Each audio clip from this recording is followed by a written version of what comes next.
Child trafficking নিয়ে আজকের এই কর্মশালা বিশেষত আমাদের ত্রিপুরা রাজ্য কিন্তু আন্তর্জাতিক সীমানা বেষ্টিত। তার জন্য আমরা প্রায় মাঝে মধ্যেই দেখি যে ট্রাফিকিং হচ্ছে, সেটা বাচ্চাই হোক বা বয়স্কদেরই হোক। কিন্তু বয়স্কদের ক্ষেত্রে আমরা অনেক সময় রেস্কিউ করতে পারি, কিন্তু বাচ্চাদের আমরা করতে পারি না, যেহেতু ওরা অবুঝ, কথা বলতে পারে না। আমরা মাঝে মধ্যেই আপনাদের থ্রুতে বা মিডিয়ার থ্রুতে আমরা জানতে পারি, অথবা অন্যান্য প্রশাসনের থ্রুতেও আমরা জানতে পারি যে অনেক সময় বাচ্চারা ট্রাফিকিং হয়ে যায়। সেই ক্ষেত্রে আমরা কী করে ওদেরকে প্রিভেন্টিং বা কী করে আমরা প্রতিরোধ করতে পারবো, সেই বিষয়ে আজকের এই আলোচনা। কারণ যেহেতু ট্রাফিকিং একটি গুরুতর সমস্যা সারা ভারতবর্ষের সঙ্গে আমাদের ত্রিপুরা রাজ্যে, আমরা প্রায় সময়ই এসব ঘটনা আমাদের দেখতে পাই। তাই এটাকে আমরা কী করে প্রিভেন্টিং করতে পারবো, সবাই মিলে আজকে বিভিন্ন ডিপার্টমেন্ট থেকে আজকে আমাদের এই ওয়ার্কশপ উপস্থিত হয়েছে এবং এই ওয়ার্কশপ সফলভাবে এটি সম্পূর্ণ হয়েছে। 2000 এই চলতি সালে কি সিপাহীজলা ডিস্ট্রিক্টে হয়েছে চাইল্ড ট্রাফিকিং? এখনো অবধি আমাদের সিপাহীজলা ডিস্ট্রিক্টের যিনি এসপি, ওনার থেকে আমরা জানতে পারলাম এখনও এরকম কোনো কেস রেজিস্টার হয়নি। কিন্তু যদি সেরকম আপনাদের থেকে আমরা জানতে পারবো, যদি এরকম কোনো কেস থাকে তাহলে আপনারা সঙ্গে সঙ্গে আমাদের প্রশাসনকে জানাবেন, অথবা আমাদের টিসিপি স্যারকে জানাবেন। যদি এরকম কোনো ঘটনা যদি আপনাদের নজরে আসে, তাহলে কিন্তু আমরা সেটাকে বন্ধ করতে পারবো, অথবা আমরা সব রকমভাবে সাহায্য করতে পারবো এই চাইল্ড ট্রাফিকিংয়ের ব্যাপারে যারাই আক্রান্ত হয়।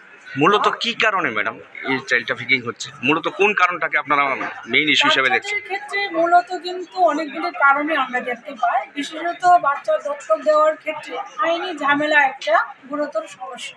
কারণ আইনগতভাবে যারা বাচ্চা দত্তক নিতে চায় তাদেরকে অনলাইন রেজিস্ট্রেশন করতে হয়, অনেকদিন অপেক্ষা করতে হয়। অনেকেই যারা অভিভাবক আছেন, যারা নিঃসন্তান, তারা কিন্তু অতটা ধৈর্য ধরতে পারে না। এটা একটা মূলত কারণ। দ্বিতীয় কারণ হচ্ছে বিভিন্ন বাচ্চাদের অঙ্গ বা যারা বড়রা আছেন তারাও কিন্তু কর্মসংস্থানের লক্ষ্যে ওদেরকে নিয়ে যাওয়া হয়। কিন্তু এই ক্ষেত্রে আমি বলবো, যারা এরকম কর্মসংস্থানের ক্ষেত্রে যান, তারা কিন্তু কর্মসংস্থান ওই জায়গাটায় রেজিস্ট্রেশন আছে কিনা, ওইটা বৈধ কিনা, সেরকম খবর নিয়ে যেন বড়রা যারা কাজের সূত্রে যায় তাদেরকে আমি এই বিষয়ে সতর্ক থাকতে বলবো। বিশেষত যারা চাইল্ড ট্রাফিকিং আমরা আটকাতে পারবো এইভাবে।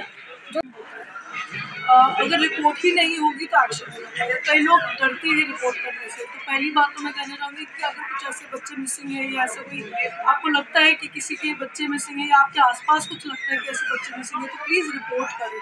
रिपोर्ट करना ज़रूरी है। अगर रिपोर्ट नहीं करेंगे तो हम पकड़ नहीं पाएंगे, एक्शन ले नहीं पाएंगे, प्रोसीजर चलेगा नहीं, और फिर हमें बच्चे मिलने में बहुत प्रॉब्लम होती है। तो रिपोर्ट करना बहुत ज़रूरी है। एंड है सारी सुविधाएं हैं। अगर आप एक बार पुलिस के पास पहुँचे, उसके बाद सारे रूल्स, सेक्शंस, सब कुछ है जो आपको आसानी से एक पोजीशन तक पहुँचा सकते हैं। तो प्लीज़ रिपोर्ट करें। अगर बच्चे आपके आसपास मिसिंग है या ट्रैफिक हुए हैं, ऐसा लगता है आपको, तो प्लीज़ आगे बढ़ें और रिपोर्ट करें।